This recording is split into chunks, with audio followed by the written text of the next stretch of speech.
In this section of the lecture, we'll look at efforts to build the Transcontinental Railroad and early efforts to get people to settle on the Great Plains.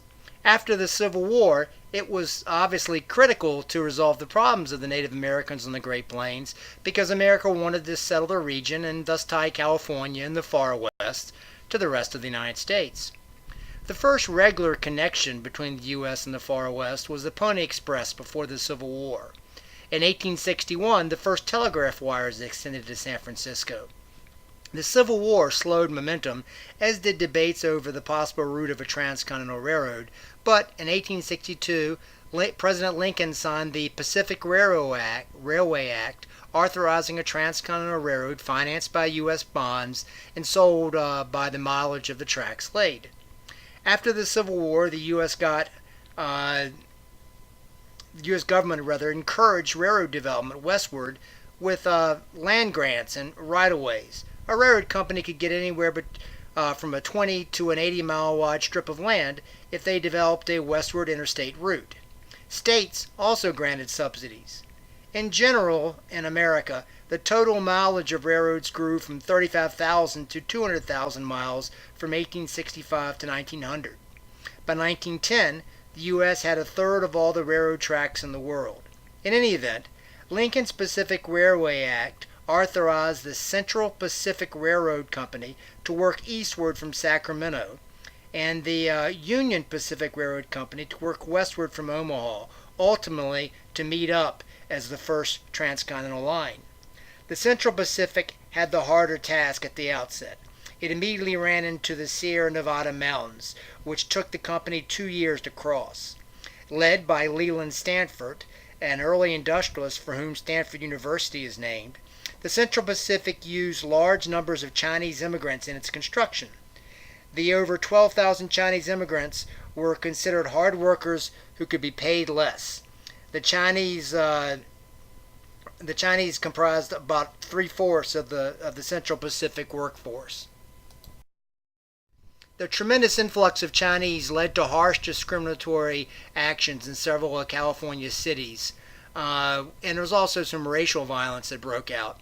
Many Anglos feared the Chinese were taking jobs that should have gone to whites while driving wages down.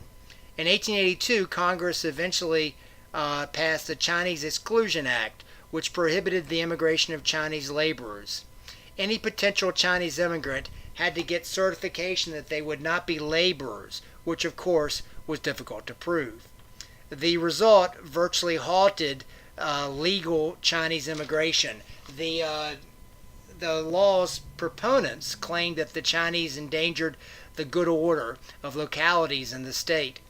The Chinese Immigration Act was originally set to expire in 10 years, but in 1892 Congress renewed it. The law was the first one in American history to prevent the immigration of a specific ethnic group. Working east from Omaha was the Union Pacific Railroad, which had the easier time working across the flat Great Plains. The Union Pacific used primarily Irish laborers who had learned their skills in the Civil War. Workers lived in tents that were dismantled, loaded on flat cars, and relocated at intervals anywhere between 60 to 70 miles. The railroad's expansion led to a dramatic increase in the engineering profession with the need to build all the tunnels and bridges for the railroad. On May 10, 1869, the Central Pacific and Union Pacific companies finally met at Promontory Point in Utah Territory. With a crowd of several hundred present, representatives from both railroad companies and the government completed the Transcontinental Railroad with a spike of gold, the famous Golden Spike. The completion of the first Transcontinental Railroad had a profound impact in a number of ways. One was the need to standardize time. The railroads first began to set their own time zones, but in 1883 finally agreed to utilize 4 zones: the Eastern, the Central, the Mountain, and the Pacific time zones. They did so without consulting anyone in government, but soon everyone was setting their clocks accordingly, and the government officially adopted the 4 time zone system in the early 1900s. The impact of the first Transcontinental Railroad line is hard to overstate. Before its completion, it could cost $1,000 and take up to almost 6 months to go from the East Coast to California. Afterwards, it only took $150 in about a week. Within a decade of its completion, $50 million of freight was being shipped coast to coast every year.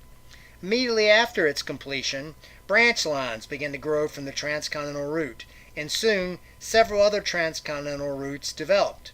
The completion of the first transcontinental line was reportedly the inspiration for the French writer Jules Verne's 1873 novel, and Around the World in 80 Days. As money flowed into railroads, the inevitable financial bubble developed, which led to a panic and a recession in 1873. The 1873 Depression, however, was only a brief downturn in the railroad system's growth. The same year Lincoln signed the Pacific Railroad Act, 1862, he also signed the Homestead Act of 1862, another effort to encourage transcontinental development. Prior to the Civil War, the government had not passed incentives to settle the Great Plains because of the issue of slavery. Small land ownership, the South feared, would lead to a society without slaves, another free state that might, tip the balance against a slave interest in Congress. In 1862, however, with the southern states having departed to the Confederacy, Congress passed the Homestead Act, which allowed anyone who had not taken up arms against the United States, was 21 years or older, or was the head of a family to apply for a grant of federal land up to 160 acres.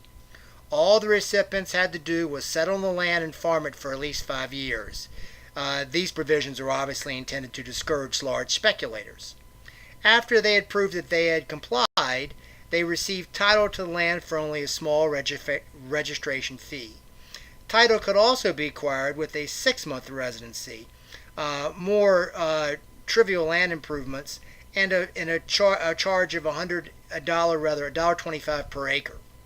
After the Civil War, Union soldiers could deduct the time they had served from their residency requirements.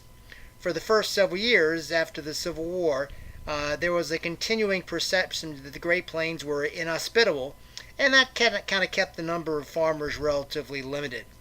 By later in the 1870s, however, the number of homesteaded farmers would soon explode. Before the wave of homesteading farmers arrived, probably one of the main incentives for people to go west on the railroad was the discovery of silver in Nevada, the so-called Comstock Lode. While the mines declined by 1874, in the late 1860s and early 1870s, thousands flooded into Nevada, forming boom towns such as Virginia City. The total in mineral wealth discovered neared $400 million in 1870 dollars. This concludes the section on the Transcontinental Railroad and early attempts to settle the Great Plains.